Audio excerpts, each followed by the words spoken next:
Bonjour tout le monde et bienvenue dans ce 10e jour de Booktube. Je suis ravie aujourd'hui de vous présenter un livre qui a eu une grande importance pour moi.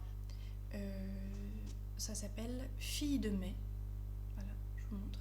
C'est Filles de mai, 68 mon mai à moi, mémoire de femme.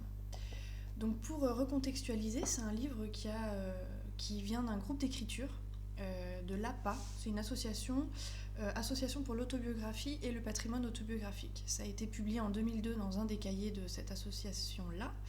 Ça a été impulsé par la géniale Monique Bauer. Et ce sont des témoignages de femmes qui ont vécu mai 68 sous forme d'abécédaire de 68 mots. 68 mots qui n'ont pas été choisis au hasard. Donc vous commencez avec adolescence, ça passe par vérité, en passant par avortement, contraception, barricade, lutte, tous les mots qui ont eu un sens à ce moment-là. Donc ce sont des témoignages qui montrent un peu, qui redonnent la parole aux femmes dans ce cadre-là, parce que c'est vrai que mai 68, on a beaucoup entendu parler, on connaît le symbole, on connaît les faits, mais il y a quand même une surreprésentation d'hommes dans les écrits et dans les gens qui en parlent.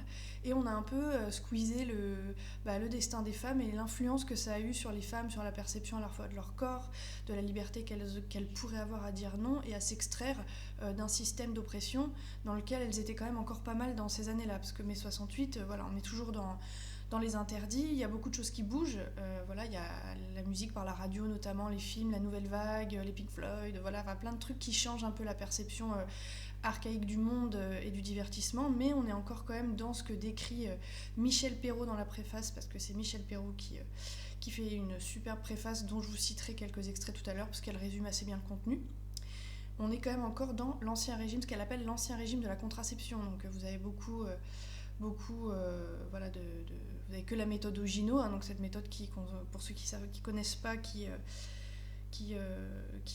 vise à calculer de façon très très aléatoire, pas du tout scientifique et pas du tout sûr le moment de l'ovulation, et qui du coup c'est très très incertain. Donc ça a amené à beaucoup d'avortements clandestins qui ont été fatales pour beaucoup et qui ont laissé de graves séquelles, et d'ailleurs elles sont nombreuses à en parler dans le livre. Voilà. C'est aussi le début de la mixité dans les écoles, mais c'est mal vu par la morale française, les représentants réac de la morale française, qui voient le début de la perversité. On est quand même dans un contexte qui n'est pas encore très favorable au changement. Et mai 68, plus qu'une révolution, pour ces femmes-là, on le sent très vite, ça a été un commencement de quelque chose, un commencement de se dire elles sont nombreuses, je crois qu'elles sont 22 à avoir écrit, elles ont entre 15 et 54 ans, elles sont enseignantes, femmes au foyer, elles étudient, elles sont étudiantes, elles sont infirmières, elles vivent à Paris, à Bordeaux, en banlieue, en province, il y a quand même une surreprésentation des parisiennes, comme c'est expliqué sur le site, parce que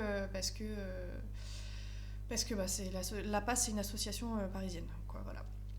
Mais voilà, c'est très touchant. Moi, j'ai rencontré Monique Bauer lors d'une conférence, on a discuté, parce qu'on avait pris la parole, on a discuté après, et elle est venue, elle me dit « mais si ça vous intéresse, je peux vous passer le livre pour que vous voyez un peu », on a travaillé là-dessus, elle m'a un peu expliqué, et en fait, elle m'a ramené le livre à la bibliothèque où je travaillais, et c'est vrai que c'est quelque chose qui est très très touchant, parce que ce sont nos aînés, ce sont des femmes qui ont nos âges, à toutes, et c'est des choses qu'on n'entend pas, quoi. Vraiment, quand on entend mai 68, on entend Dany le Rouge, on entend tous ces petits bourgeois de la Sorbonne qui sont révoltés, et il y en a certaines qui ont vu un peu ça de loin, qui ont juste commencé à s'interroger. Il y a des militantes actives qui se retrouvent dans des AG où d'ailleurs elles sont hyper déçues, parce qu'elles n'ont pas la parole comme elles le souhaiteraient, parce que toujours c'est les hommes, il y a quand même une hiérarchisation qui est toujours là, hein.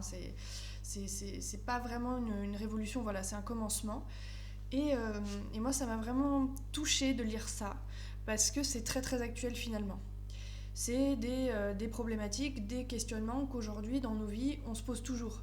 C'est pas parce qu'aujourd'hui on a la pilule qui tourne qu'on n'est toujours pas enfermé dans un système d'oppression, qu'on n'est pas enfermé dans une forme de conditionnement. Beaucoup d'entre elles en parlent avec beaucoup de sincérité. Donc c'est un ouvrage qui évidemment se vaut pas du tout comme un truc exhaustif ou un truc historique, c'est vraiment des expériences intimes et collectives qu'elles nous partagent. Et ça a vraiment ce côté universel où on peut se retrouver dans pas mal de témoignages, mine de rien.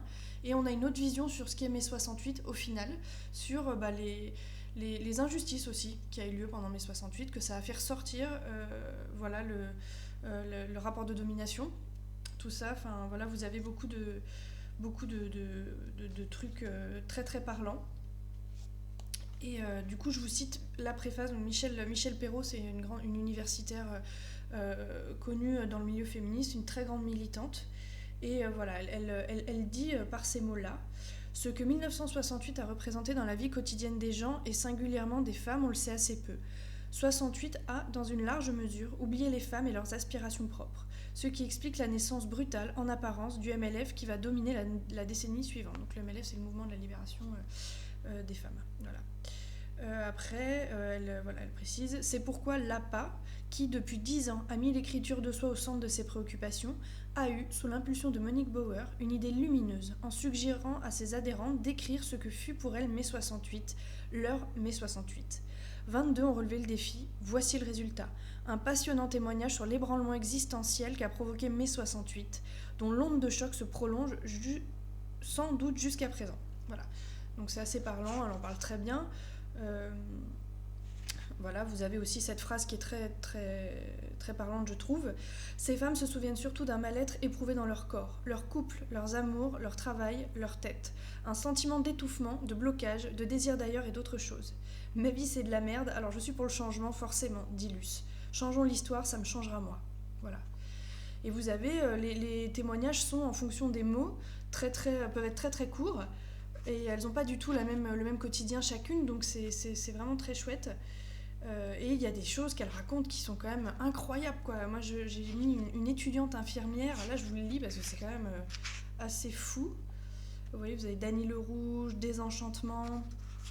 Parce que pour certaines, oui, mai 68 a été un désenchantement, c'est-à-dire ça va être génial, ça va être l'aspiration à quelque chose, ça va changer, qu'est-ce qui va changer? Et finalement, au final, tout n'a pas tant changé que ça, quoi.